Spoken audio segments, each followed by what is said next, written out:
Hai, Assalamualaikum. Okey, hampa, untuk hari ni Cik nak cerita dekat hampa tentang satu lagi kisah. Dan cerita Cik kali ni adalah berkisar ataupun mengenai papan uja. Okey. Dekat sini Cik dah kumpulkan cerita yang mana berkait orang berkatakan semuanya bermula ataupun uluh dia daripada papan uja tersebut. Hampa mesti tahu apa tu papan uja. Dan benda ni adalah sejenis papan data yang mana ada huruf daripada A sampai Z dan ada nombor 0 sampai 9, ada yes or no dan home. Kemudian ada satu papan penunjuk yang mana hampa perlu letakkan jari atas tu, dan konon-kononnya bila hampa seru roh ataupun semangat dekat sekitar hampa tu, dia mampu gerakkan jari-jari hampa tu ke arah nombor ataupun huruf-huruf yang ada atas papan data tu. Okey apa? Papan ni dah wujud daripada tahun 1100 di China. Mungkin pada masa tu bentuk dan keadaan dia agak berbeza, dan papan data ni dikomersialkan di Amerika Syarikat pada tahun 1890 oleh adik-beradik Fox. Dan mereka ni lah yang cantikkan lagi papan tu, dan akhirnya meletup. Orang-orang pada masa tu sangatlah berminat tentang benda-benda yang berkaitan dengan mistik ataupun spiritual, dan orang pun berebut-rebut hampa nak beli papan ni. Dan yang lebih menyeramkan hampa, ada yang sampai sanggup letakkan darah supaya makhluk ataupun roh-roh orang yang dah mati akan lebih cepat mai sewaktu mereka nak main permainan tu. Okey, Cik teruskan dengan cerita yang pertama. Cerita ni adalah mengenai dua orang sahabat, dan tajuk dia adalah syaitan yang menyuruh. Kat sini ada dua orang sahabat, Joshua Tucker dan juga Donna. Mereka ni minat dengan aktiviti-aktiviti paranormal ataupun seram dan juga mistik. Dan dekat sini mereka pun dah beli satu papan uja, dan sehari lepas tu mereka nak main permainan papan uja tu. Kemudian mereka minum sampailah mereka mabuk. Dan sewaktu mereka bermain permainan tu, mereka bertanya tentang pembunuhan berantai. Papan tu dengan jelas menunjukkan ibu dan kemudian adik perempuan. Tanpa mereka fikir panjang, si Joshua dan Donna ni berpakat untuk bunuh adik perempuan dan juga ibu kepada si Donna ni tadi. Donna ni dia tak cakap apa. Dia seolah-olah macam dia rasuk ataupun bersetuju. Joshua ni lah yang buat segala-galanya. Dia bunuh mak si Donna ni dan kemudian adik perempuan si Donna ni. Dan yang lebih menjadikan mak dia ni hampir nak menghubungi 911 ataupun panggilan kecemasan lah untuk minta bantuan. Seolah-olah macam tak ada langsung belah kasihan si Donna ni pada keluarga dia sendiri. Mereka bersihkan tempat kejadian. Dia bantu si Joshua ni bersihkan tempat yang mereka dah buat pembunuhan ni. Dan akhirnya mereka ditangkap. Mak si Joshua ni macam biasa, dia kata anak dia tak bersalah, dan dia menyalahkan papan uja tu tadi yang dah pun merasuk anak dia sampai buat pembunuhan tersebut. Okey apa? Cerita yang kedua, pemuja syaitan. Dekat sini, dan kisah ni terjadi pada tahun 1987, yang mana remaja perempuan ni, mereka ni macam nerd ataupun biasa-biasa saja, taklah pandai bergaya. Mereka macam orang kata orang yang macam senyap, tak nampak macam hawak ataupun sosial sangat. Mereka ni bernama Barney Dixon dan juga seorang lelaki bernama Elizabeth. Barney berumur 16 tahun dan Elizabeth ni 18 tahun. Mereka dah buat satu rancangan. Mereka berpura-pura untuk menumpang satu kereta pelajar pertukaran daripada Vietnam yang bernama Ngoc Van Park. Okey. Ngoc ni dia bagi mereka tumpang, dan nak hantar mereka ni pergi kat satu tempat. Apabila sampai kat tempat tu, rupa-rupanya si Bunny dengan si Elizabeth ni dah pakat dengan boyfriend mereka ni untuk siksa si Van, pelajar pertukaran daripada Vietnam tu tadi. Dia bawa dia pergi kat tempat yang sunyi. Dekat situ dia disiksa, dia ukir kat dada dia ni dengan lukisan salib terbalik, dan juga dia ni ditembak sebanyak 7 kali sampai dia mati. Dia pun tak ada rasa bersalah ataupun rasa kesian. Dia pun anggapkan si Van tu sebagai tumbal ataupun sebagai sesajen lah, ataupun pengorbanan mereka untuk syaitan yang mereka puja tu tadi. Tak lama lepas tu, mereka ni ditahan oleh pihak kuasa. Dan hampa tahu, macam biasa, mereka tak mengaku mereka bersalah. Mereka katakan semua ni adalah ulah daripada Papan Oja tu tadi. Dan Papan Oja tu lah yang dah suruh mereka buat semua benda tu. Dan dikatakan roh seorang budak yang bernama David yang menyuruh mereka buat semua plan dan rancangan. Ambil seorang korban dan juga siksa dan kemudian bunuh dia. Jadi benda yang orang kata di luar akal waras manusia. Okey, cerita yang ketiga, tak terfikir akal. Cerita ni bermula apabila pada tahun 1933, seorang ibu dan juga anak perempuan dia ni, dia duduk tengah bermain papan oja. Mak dia ni nama Dorothea. Dia pun menggerakkan penunjuk di oja board kononnya. Dan kemudian selepas dia dapat jawapan, dia mengarahkan anak dia, Matty,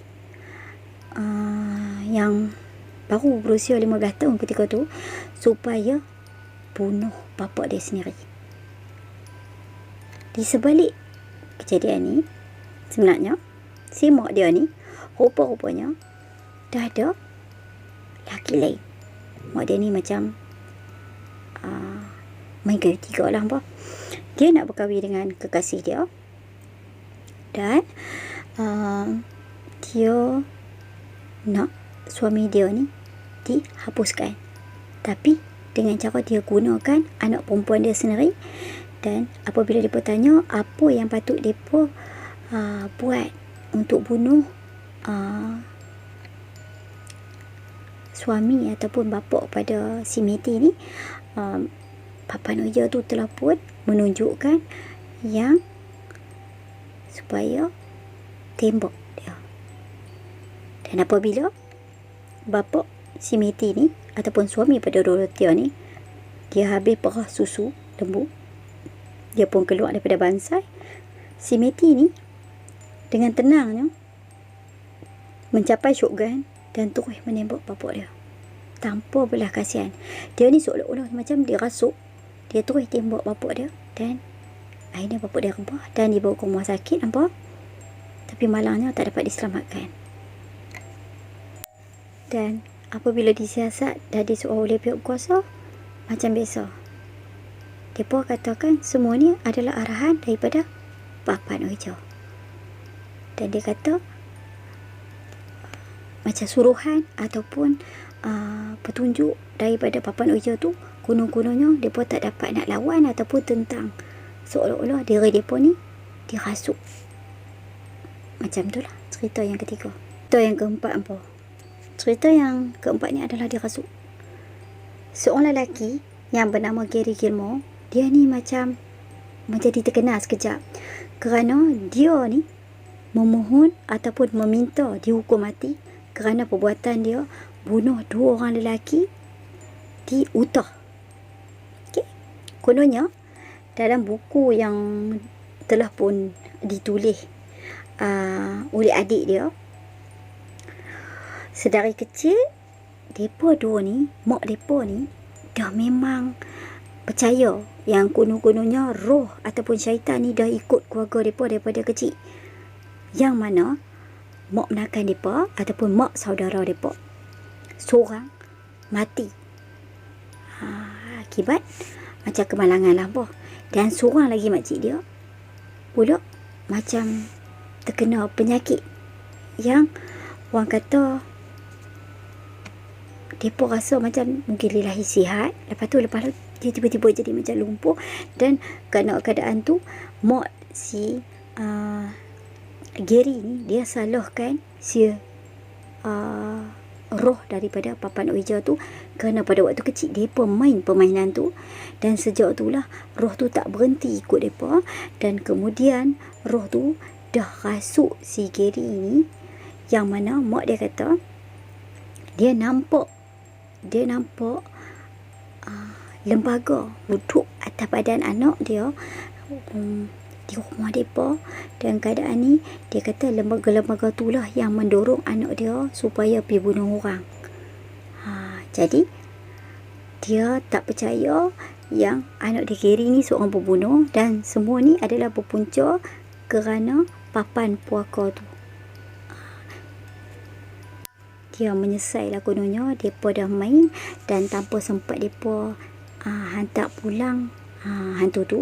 Jadi hantu tu dah macam sumpah keluarga mereka, yang mana keturunan by keturunan mereka mengalami petaka. Cerita yang kelima hampa, histeria. Pada Mac 1920, seluruh warga Cerrito, California ni hampa, mereka ni mengalami histeria beramai-ramai secara merebak, apa tahu, beramai. Daripada seorang dia jadi kat seorang, dan semua ni bermula apabila ada 7 orang yang bermain permainan menggunakan papan Ouija ni. Dia dirasuk, kemudian dia ditangkap. Beberapa hari kemudian, selepas itu semakin ramai yang dirasuk, termasuklah pihak polis yang bertugas. Dan polis tu sampai ada yang buka baju dia dan berlari ke dalam bil, menjerit memekik macam orang gila hampa. Dan ada yang sampai ke tahap berbogel. Dan keadaan ni sangat-sangat darurat, memaksa ketua pemerintah mereka memanggil orang-orang pandai mereka lah, agama mereka, untuk mai keadaan tu. Dan dia cakap yang ni semua adalah berpunca daripada papan Ouija. Dan sejak itulah papan tu diharamkan dekat tempat tu. Mereka tak benarkan siapa-siapa pun ada ataupun guna papan tersebut di Cerrito, California. Cerita yang keenam apa? Tentera yang hilang daripada tugas. Kejadian ini berlaku pada tahun 1989, yang mana ada 6 orang angkatan tentera darat Amerika Syarikat dah ditugaskan dekat satu kawasan Augsburg, Jerman. Mereka ni macam melakukan hal-hal sulit lah, macam mengawasi pihak musuh. Tapi apa, dekat sana dia pun ni macam boring, dan mereka ni dah pun bermain dengan papan Ouija untuk memanggil roh-roh yang mana mati akibat peperangan dan juga gempa bumi yang terjadi dekat kawasan tu. Dekat sini mereka ni macam terpengaruh ataupun percaya dengan apa yang diperkatakan oleh Ouija board tu. Dan pada satu hari, Ouija board ni pun mengatakan masa dah tiba dan mereka perlu pergi daripada situ menuju ke satu tempat. Dan mereka pun hampa tahu, kabur ataupun lari daripada tugas mereka ni secara senyap-senyap menaiki penerbangan dan menuju ke Atlanta. Mereka terus ke sebuah kawasan yang terpencil untuk mereka nak bertemu dengan seorang pawang ataupun dukun yang pandai pasal hal-hal mistik. Mereka macam nak mendalami ataupun mengetahui sejauh mana kebenaran yang papan Ouija tu kata. Tapi belum pun sempat mereka buat macam tu, mereka ni telah pun ditangkap dan dihukum oleh pihak tentera kerana mereka ni cuai dalam menjalankan tugas mereka. Dan mereka macam biasa menyatakan semua ni adalah kerana papan Ouija. Cerita yang terakhir, kerusuhan di penjara. Cerita ni terjadi pada tahun 2000 dekat sebuah penjara di California. Sekumpulan panduan yang mereka berkumpul, dan mereka ni macam gotong royong lah buat satu papan Ouija untuk mereka main, hilangkan boring mereka. Dan apabila mereka bermain permainan ni tadi, mereka terkejut apabila papan tu membuktikan ataupun apa yang mereka tanyakan, papan tu macam bagi tahu jawapan yang betul, dan benda ni buatkan depa takut dan juga macam terkejut dengan kebenaran apa yang Papan Uijo ni bagi tahu.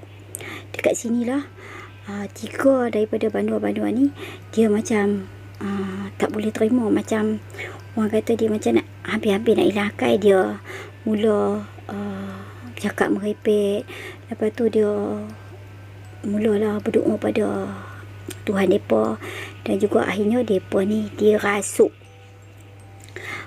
Depa menjerit-jerit, macam menangis-nangis, lepas tu meraung, dan akhirnya keadaan ni apa, berjangkit daripada satu banduan ke banduan yang lain. Lepas tu keadaan jadi tak terkawal. Okey, apabila hampir keseluruhan banduan dirasuk, sampailah mereka terpaksa panggil pendeta untuk agama mereka ni datang ke penjara dan tengok apa yang jadi. Dekat sinilah banduan-banduan ni dikumpulkan dekat satu tempat dan di macam sucikan dengan ayat agama mereka. Dan selepas tu pihak berkuasa menjalankan siasatan, dan mereka bagi tahu semua ni berpunca daripada permainan Papan Uijo yang mereka dah main.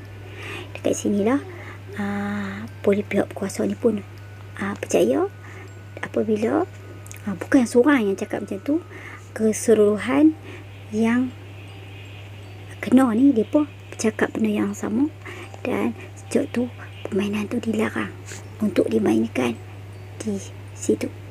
Macam itulah 8 cerita mengenai Papan Uijo. Jadi cik nasihat ke hampa, tak payahlah kita bermain tenan yang melibatkan benda yang pelik-pelik dan juga tak masuk di akal, yang mana akhirnya akan mencelakakan diri kita sendiri. Next time cik akan cerita-cerita lain pula hampa. Okay, harap hampa dapat klik like, subscribe dan juga komen. Bye hampa. Assalamualaikum.